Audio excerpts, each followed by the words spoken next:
Guru kita bersama, Tuhan Ibu Ustazah Rohana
kita bahwa hari ini dari dipanggil Allah Subhanahu Wa Taala, dan sebelumnya juga kemarin juga yang pertama adalah Bapak Mas Doro, yang kedua baru hari ini Bapak Haji Abdul Rosyid.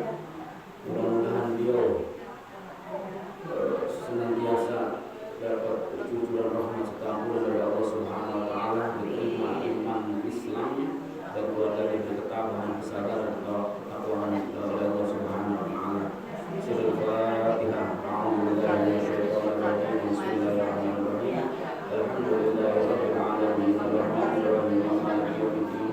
Iyyaka na'budu wa iyyaka nasta'in. Ihdinas siratal mustaqim. Shiratal ladzina an'amta 'alaihim ghairil maghdubi 'alaihim waladdallin.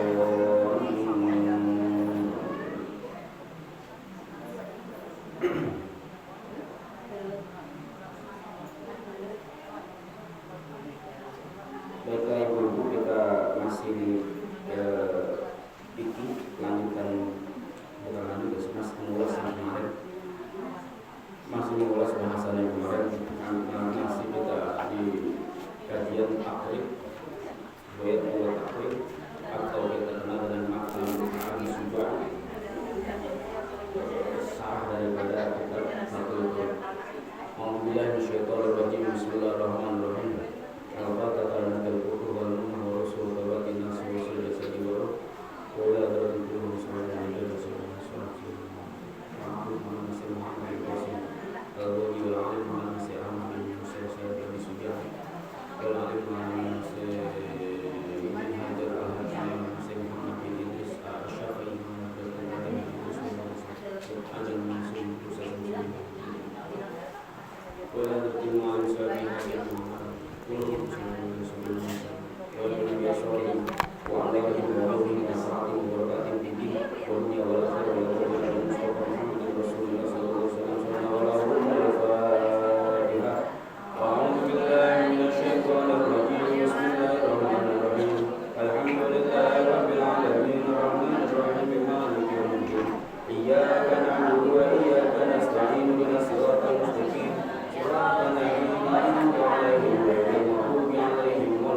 Kita masih mengulas kajian fikih yang kemarin, bahwa ilmu itu atau kajian itu memang harus diulang-ulang, tapi juga harus sesuai. Misalnya begini,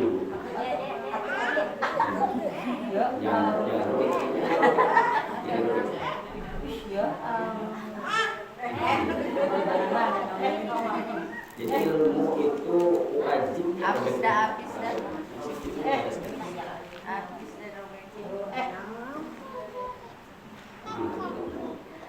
Jadi ilmu itu memang harus kita ulang-ulang. Ada ilmu sehari-hari, ada ilmu sewaktu-waktu yang wajib, tapi ini yang wajib ini. Ada ilmu yang datangnya kita gunakan setahun sekali. Maka ilmu yang wajib itu yang paling diutamakan, yang sehari-hari. Apa? Yaitu ilmu air, ilmu sholat, ilmu istinja. Istinja pasti tiap hari, wudu pasti tiap hari. Kalau head ya, khusus perempuan, laki nggak ada halangannya, kecuali laki atau otaknya udah sengkeh bersama, otaknya udah nggak berfungsi mau. Selama otaknya masih sadar kalau malam itu malam, kalau siang dia katakan siang, jamnya masih akur dengan apa yang dirasakan, berarti wajib dia melaksanakan sholat. Kalau udah nggak akur nih otaknya, udah maghrib ya, padahal pagi, berarti dia udah nggak akur, dia nggak wajib sholat. Gitu. Berarti nanti dia berpikir, saya nggak bahas itu. Jadi nggak ada halangan buat orang laki kecuali mati. Perempuan halangannya dua, head sama mati. Ya, makanya di Johor kan dua. Begitu 1:30 mau warhead duraka ya. Selain dia kodo, wajib kodo, dia durak kiparat bayar dosa ya. Dia kodo, tapi dia dapat dosa yang sangat besar. Kapan? Nanti ketika dia suci habis sholat johor lagi kodok. Jadi misalnya kalau yang di mentaunya di waktu johor, waktu asar ya asar, waktu maghrib dan seterusnya. Gitu ya. Itu penting diulang-ulang. Kadang-kadang kalau diulang-ulang aja masih pusing, apalagi nggak diulang-ulang. Karena di akhir zaman saya katakan, saya tegaskan sekali lagi, nggak terlalu penting terhadap ilmu, tapi seolah-olah pengajian itu ramai siang dan malam. Dan bermunculanlah seperti hal yang memang sudah ditebak atau dijelaskan oleh Rasulullah SAW dalam sabdanya, Innallaha la yaqbidul ilma intija'an yantaji'uhu minal ibad walakin yaqbidul ilma biqurdil ulama hatta ijalam yubki aliman ittakhadjan nasur ruhusan bihalam fa'attau bi ghairi ilmin fadallu wadallu. Jadi Rasul mengatakan sesungguhnya kalau akhir zaman itu ilmu udah hilang. Hilangnya bukan karena dicabut dari hati sanubari ulama, tapi dengan cara Allah mewafatkannya para ulama. Semakin kurang itu ulama, bahkan hilang atau nggak ada ulama yang lurus atau tegas atau mumpuni, bahasanya begitu. Maka ittakhadjan nasu ruhusan juhalan. Maka bermunculanlah manusia-manusia yang mengaku ulama dan diulamakan masyarakat.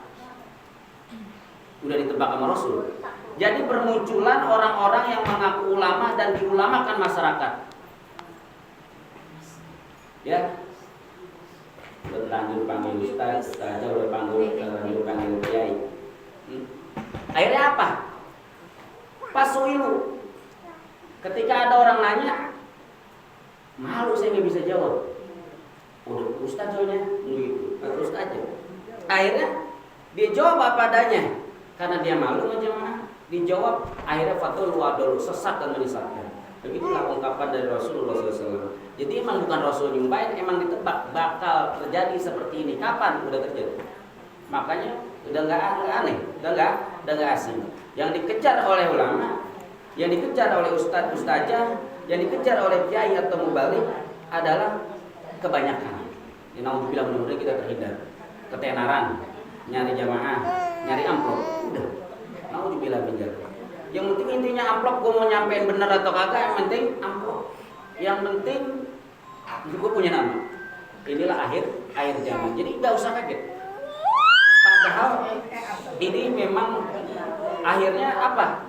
Umat semakin jauh semakin sesat. Sesat di dalam penerimaan ilmu dari hal-hal yang seharusnya tidak demikian. Makanya pada sering saya ditanya, ketika saya nggak bisa jawab, kita dulu dah PR dulu. Ya, saya agak lupa. Entar saya nanya sama guru saya dulu. Jadi kalau urusan itu jangan sembarangan, itu urusan agama ya. Jangan sembarangan kita sampaikan. Nanti bisa sesat, menyesatkan. Kan begitu. Makanya saya sering bahas yang ringan-ringan saja, tapi udah ada berat-berat dikit. Kita lanjutin yang kemarin aja dulu, ya, lanjutin yang kemarin.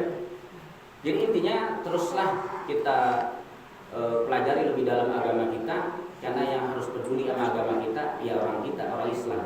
Masa orang muda, orang Hindu, orang Kristen dan sebagainya kita suruh dia ngaji, dia kan kagak. Kudu kita yang peduli, kudu kita yang memperdalam ilmu agama dan seterusnya. Alhamdulillah minasyaitonirrajim. Bismillahirrahmanirrahim. Qala al-musannif rahimahullah ta'ala nafa'ana bi wa bi ulumihi bi daraini amin ya Allah rabbal alamin. Allahumma futuh al-arifin wa yafaqihuna fid din kama ikhlas wa yakin wa a'udzu rabbaka hatta yatiyaka yaqin. Bismillahirrahmanirrahim. Allahumma shalli ala Muhammad wa ala sayyidina Muhammad. Kemarin kita udah jelasin, enggak jelas-jelas banget. Itu kan kalau jelasin itu bisa 2 bulan ini baru beres tentang fardu wudu yang pernah kita ulas dan juga sunah-sunah wudunya. Tapi kita nanti prakteknya bagaimana? Kan ada yang fardu. Kalau fardu itu kita lewat, fardu itu kita tinggal baik disengaja atau tidak disengaja, maka wudunya tidak sah. Sekali lagi saya tegaskan buat diri kita, mengingatkan biar tambah tanggap. Fardu itu yang ada 6 baik ditinggal sengaja atau tidak disengaja, maka wudhunya tidak sah. Adapun sunnah, baik sengaja atau tidak sengaja kita tinggalkan, wudhunya tetap sah. Tapi jangan digarisbawahi, wah sunnah boleh tinggalin, bukan? Ya, bukan. Tapi boleh, artinya bukan harus ditinggalin ya, bukan harus ditinggalin. Kemarin udah kita bahas tentang fardu-fardu wudu, ya, tentang fardu-fardu wudu dan juga sunnah-sunnah wudu. Nanti prakteknya bagaimana? Wudu itu sah dengan air segenggam, begitu kan ungkapannya. Air segenggam, ya, atau satu sok atau satu mud lah, kurang lebih enggak sampai satu sok, pokoknya segenggam itu air, ukuran segelas itu kecil. Kita wudu, air wudu itu sah. Ini secara dasar. Terus mandi junub sah dengan air seukuran satu sok, baru satu liter, ya, 1 liter. 1 liter kita mandi junub sah kalau bicara dasar hukum dasar, gitu ya. Sebelum kita lanjut dalam praktek wudu, ya, sebelum kita lanjut pada praktek wudu, karena kan gini ya, Bu, majelis taklim itu beda dengan pesantren, beda dengan sekolahan. Tugas dai, tugas kiai, tugas ustadz menyampaikan dakwah. Masalah diterima atau nggak terima, sampaikan sebuah kebenaran. Masalah didengerin nggak didengerin, disampaikan. Masalah jamaah bisa nggak bisa, wajib disampaikan. Beda di pesantren. Nih hafalin, besok pokoknya duain kudu hafal. Nggak hafal, bengkak tangan. Beda. Begitu ya. Besok nih hafalin kitab ini, ya, pokoknya ukuran 1 bulan harus hafal. Nggak hafal, ya bengkak tangan. Kan begitu. Tapi kalau majelis taklim mau 40 tahun kagak hafal-hafal, kagak dia apa-apain. Artinya, tapi kita harus peduli juga dong sama agama. Masa ya 40 tahun gue masih wudu, masih belum ngeh juga. Seenggaknya ada kesadaran di dalam diri kita pribadi. Ya karena memang nggak berkaitan dengan kurikulum kalau di majlis-majlis. Karena tugas dai sampein udah gitu ya. Tapi berharap apa yang disampaikan diterima oleh para jamaah sehingga jelas, dan ketika nanti di anak cucunya atau saudara bertanya, kita pun menjelaskan apa yang pernah dijelaskan oleh guru-guru kita sampai kepada Rasulullah SAW. Ya, kita nggak bahas tentang pribadi atau nyinggung pribadi. Kalau ngukur antara orang beriman dan orang munafik, ukur nih ya. Orang munafik itu orang beriman itu diibaratkan ketika dia di dalam majelis, ketika dia berada di majelis, ketika dia berada di masjid, dia bagaikan ikan di dalam air, bukan di kolam jadi lagu itu. Ya, bahaya itu. Bahaya, saya lupa tadi. Ya di kaca yang bening itu. Jadi orang beriman bagaikan ikan berada di dalam air, kolam. Ya. Otomatis udah pasti tenang dan senang karena memang habitatnya. Hidupnya pasti di air. Orang munafik ketika dia ada di dalam majlis, dia ada di dalam masjid bagaikan burung di dalam sarang, kagak betah, gelisah. Begitu. Ini untuk apa? Ngukur diri kita masing-masing. Jangan-jangan enggak boleh nunjuk ya, tunjuk diri kita masing-masing. Begitu. Baiklah, kita baik ke wudu. Sebelum kita praktek, ternyata harus diperhatikan itu, kalau kita ngambil ke kitab-kitabnya, salah satu Fathul Mu'in, harus yang diperdalam itu adalah urusan airnya dulu. Wudu kita udah rapi, ternyata air itu yang kita lakukan belum sesuai ketentuan syarat syariat Islam yang kita berada di bawah mazhab Imam Syafi'i rahimahullah ta'ala. Kalau kita ngambil ke Imam Abu Hanifah, nggak ada itu air mustamal sebagainya, air suci semua. Tapi kita ke Imam Syafi'i, kan begitu. Kalau kita belajar perbandingan mazhab, 4 mazhab, ya. Air itu kalau kita tahu, yang pernah kita pelajari kan air, kita nggak bahas air ada 7 lah gitu. Air ada 7 dari air sumur, air hujan dan seterusnya. Dan air dari yang 7 itu terbagi menjadi 4 bagian. Kan begitu yang kita pelajari. Ya. Nah, kita harus tahu kita wudhu di air yang mana nih. Jangan-jangan kita wudhu di air yang salah. Air terbagi menjadi 4. Pertama, air mutlak, air suci dan mensucikan. Air yang nomor 1 yang boleh dipakai wudhu dan dipakai mandi wajib. Selain itu, nomor 2-nya apa? Nomor 2-nya air mustakmal. Air, ntar saya jelasin di mustakmal lagi soalnya masih berkaitan dengan. Yang ketiganya mutanajis, musamas. Yang ketiga musamas, air yang terkena sinar matahari. Itu masih boleh tuh. Masih boleh, itu makruh doang itu. Nanti kita bahas lagi. Yang keempat baru air mutanajis, air yang terkena najis. Nanti dijelasin lagi dalam kitab lain, baik Inatul Thalibin atau Fathul Muin, terkena atau dikenakan itu sama. Begini maksudnya. Kita bahas nggak mutanajis, kita bahas mustamal. Air dikenai najis atau terkena najis. Terkena najis kan nggak sengaja. Air kejatuhan bangke. Ini saya nggak bahas dulu. Air kejatuhan bangke, taruhlah air itu tidak sah, tidak suci. Air dikenain bangke sama. Iya, maksudnya sama. Ini maksudnya nih, terkena sama dikenain itu beda. Ya. Dipukul sama terpukul itu beda. Antara sengaja atau tidak disengaja itu beda. Ya. Ini belum ada hukum. Bagaimana hukum? Air terkena najis.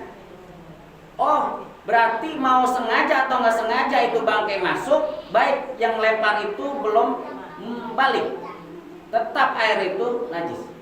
Saya nggak bahas hal ini dulu, saya dulu. Berarti sama nanti kiasnya.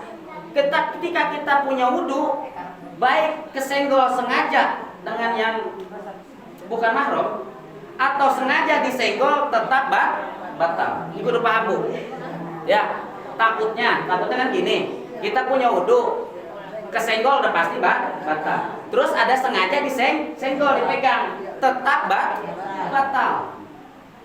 Gitu. Misalnya mau serius kayak mau bercanda kayak, tetap batal. Gitu. Ya. Nah, yang jadi pertanyaan, kita harus perhatikan air mustamal dulu. Saya nggak bahas semua. Mustamal yang kemarin udah kita bahas, air mustamal itu tidak sah dipakai wudhu. Nggak boleh dipakai wudhu. Tapi mustamal itu air yang apa? Basuhan pertama ketika kita niat.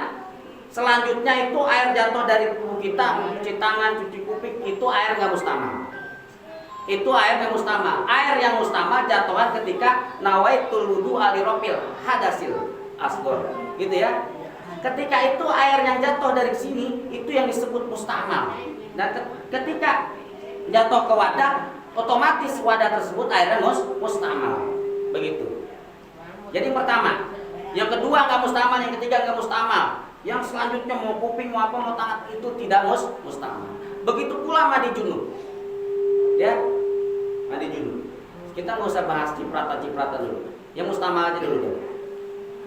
Tapi dijelasin lagi yang kemarin di dalam Fathul Mu'in, fa in jumi al mustamalu, apabila dikumpulin itu air mustamal, fa balagha kulataini, maka sampai itu ukuran air kulatain 2 kula, pamutahhirun, maka air itu suci, mensucikan. Air 10 ember, 20 ember kita kumpulin sampai 2 kula. 2 kula itu minimal ya, minimal 216 liter. Ya, 216 liter. Kolam kita ada nggak? Kira-kira 1,5, kira-kira ya ya 1 meter persegi, 1 meter ke dalam, 1 meter semuanya arahnya sono 1 meter, 1 meter, 1 meter. Itu minimal. Baru air itu cukup buat 2 pulang. Ya. Jadi kalau air mustamal kita kumpulin, kita satuin, kalau dia berkumpul jadi 216 liter, saya tegaskan sekali lagi, air itu tidak mustamal. Air itu menjadi mutlak, boleh dipakai berwudu, boleh dipakai mandi wajib. Padahal tadinya dia mustamal. Kenapa mustamal? Karena sedikit. Kan begitu. Ya. Saya lanjut ini dulu, baru nanti mutanajis. Baru ya. Ini dulu lah. Begitu pula mandi junub ya, kayak kemarin sama. Ya. Cuma kalau kita airnya cuma 1 ember itu ya, yang penting niatnya kita iktiraf, niatnya mencaup. Baik kita wudu, baik kita mandi junub, sebelum kita pegang itu air, saya mau mandi junubnya nyaup, saya mau wudunya nyaup. Baik nyaup pakai gayung langsung, baik nyaup pakai tangan langsung. Ya ember pada seember. Langsung saya niat wudunya menyaup, langsung. Itu air yang kita ubek-ubek enggak mustamal. Begitu keterangannya. Begitu pula mandi junub. Air yang kita pegang, saya niat mandi junubnya nyaup. Ya, saya niat mandi junub. Pegang dah ubek-ubek. Nah, nanti di sini itu air ambil, baru nawaitul ghusla. Ya, jangan nawaitul ghuslanya di ember gitu. Nanti airnya mustamal jatuhnya. Mambil kemarin nawaitul ghusla apa namanya?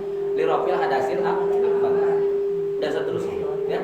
Baru mari kita nggak usah bahas cipratan gimana, itu terlalu jauh. Nanti kasihan yang baru masuk Islam, apa ribet jadi orang Islam, akhirnya dia berhenti jadi orang Islam, keluar lagi, ya.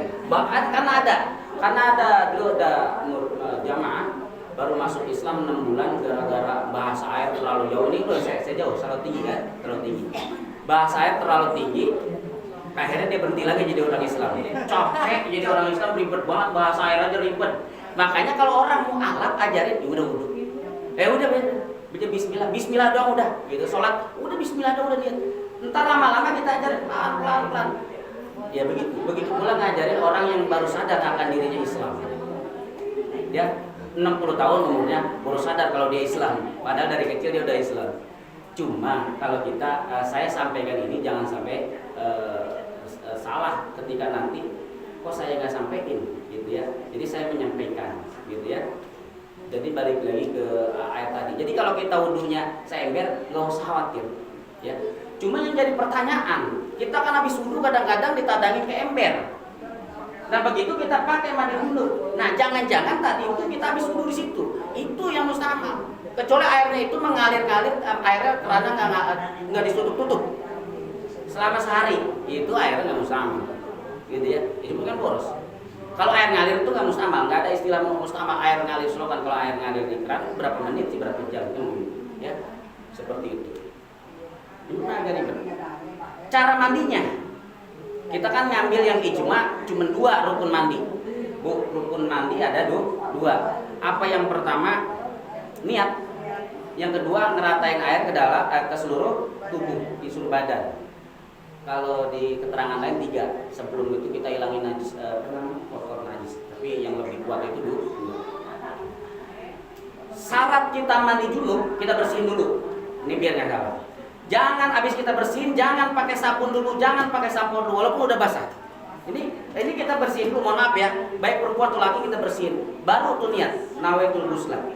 Gitu ya. Jangan kita mandi dulu terus kita sabunin. Langsung otomatis air yang kita masuk kemari langsung mustakmal, nggak sah mandi. Kok begitu? Mutagoyar, dia berubah airnya, berubah warnanya, berubah rupanya, berubah baunya, dagingnya bau air yang tawar berubah jadi bau sabun, berubah jadi bau sampo. Bau itu nggak harus bau kan ada yang disebut wangi, kan begitu. Air yang normal itu berubah jadi rasa sabun. Kan kalau udah mutagoyar berubah rasa, rupa, bau. Jadi syaratnya bagaimana? Udah kita bersihin, udah niat nawaitul ghusla, udah tuh. Ya. Baru setelah udah kita niat, kita pakai sabun langsung habis, sampo habisin nggak masalah. Ya.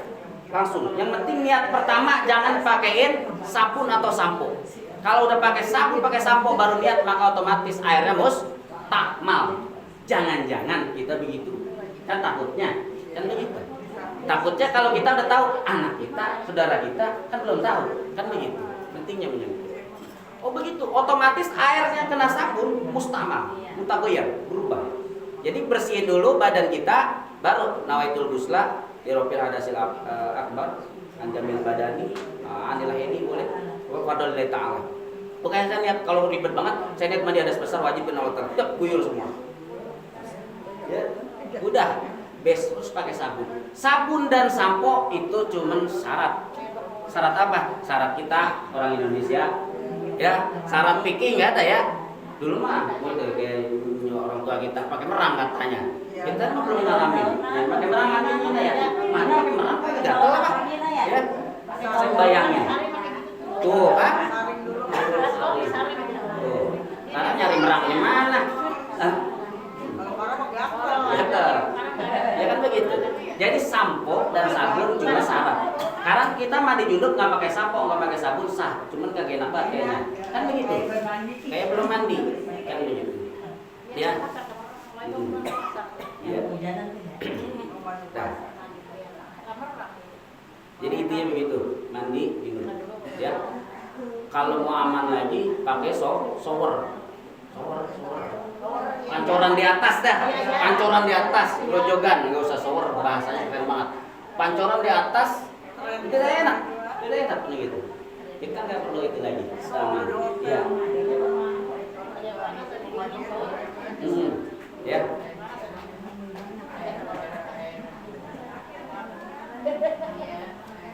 Dan harus rata ke seluruh tubuh, yang terlihat, yang ada di luar. Pokoknya nih gini-ginian harus kena air. Di bawah hidung masih kena, kalau dalamnya bukan. Kalau dalam enggak. Penting hidung semuanya. Bibir sini masuk. Kalau agak dalam enggak, mulut enggak, gitu ya. Pokoknya yang ada di luar itu harus basah semua. Makanya mohon maaf yang banyak lipetan-lipetannya yang kena ini. Dos. Ya. Banyak gemuk. Ya. Gemuk banyak lipetannya. Kalau kurus bukan lipetan. Enggak ya. Yang gitu dongnya. Kalau kurus enak. Ya kalau kurus bukan lipetan, celong. Yang airnya ngobak. Airnya ngobak gitu. Ya. Seluruh ya. Makanya bagaimana syaratnya? Habis bisa mohon maaf ya, mandi diri dulu, nongkrong atau nongkrong dulu diri, nanti air itu kan masuk ke seluruh. Seperti itu. Seluruhnya. Saya kira itu. Yang terakhir itu air mustamal langsung ke sebagaimana air mutanajis. Air mutanajis itu kalau airnya kurang dari 2 kula kejatuhan najis.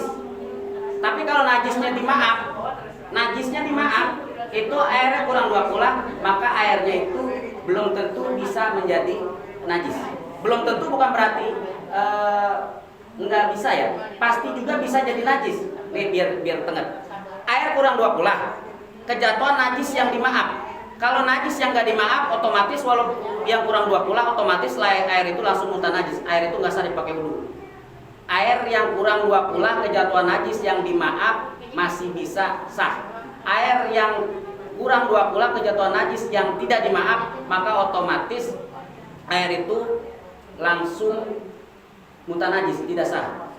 Begini, air yang kurang 2 kula bisa menjadi najis, jatuhan najis yang dimaaf, salah satunya cicak atau kalajengking. Pokoknya yang nggak berdarah, yang berdarah tapi nggak ngalir aja, itu namanya najis yang dimaaf.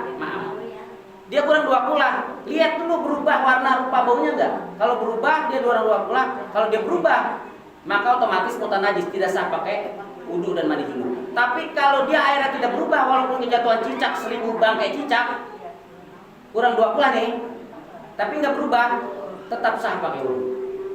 Gitu. Tapi kalau kejatuhan najis yang tidak dimaaf, bangkai tikus, misal, bangkai tikus gak dimaaf. Saya ini salah satu contoh ya, nggak mungkin bangkai kerbau, sapi kan masuk kolom gitu ya, tikus lah gitu. Ya.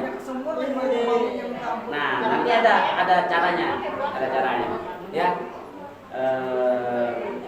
Kalau kejatuhan najis tikus yang kurang 2 kula, otomatis air itu langsung tidak sah walaupun tidak berubah warna, rupa dan baunya. Tapi kalau cukup 2 kula, lihat dulu. Kalau dia berubah warna, rupa, bau, maka tetap air itu menjadi najis. Kalau kalau cukup 2 kula. Kalau bangkai yang dimaaf ya, yang tidak dimaaf.